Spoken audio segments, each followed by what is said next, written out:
यहाँ आपको खबर दें, जिन्ना अस्पताल की इमरजेंसी में दो नामालूम अफराद 8 साला लड़के की लाश छोड़कर फरार हो गए। जिन्ना अस्पताल में कम उम्र लड़के की लाश लाने की सीसीटीवी फुटेज में ग्रे रंग की कार के बम्पर पर डेंट देखा जा सकता है, जबकि इमरजेंसी के अंदर की फुटेज में देखा जा सकता है कि दो अफराद स्ट्रेचर पर लड़के की लाश लेकर आए।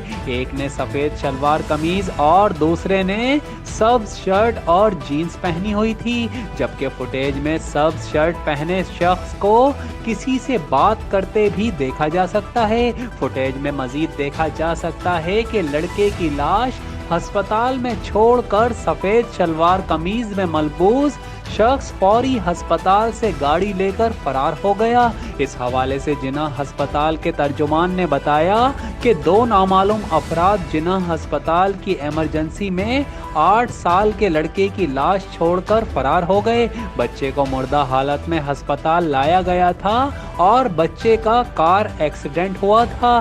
तर्जुमान के मुताबिक लड़के को लाने वाले अफराद को इमरजेंसी की पर्ची बनवाने का कहा गया तो वो फरार हो गए।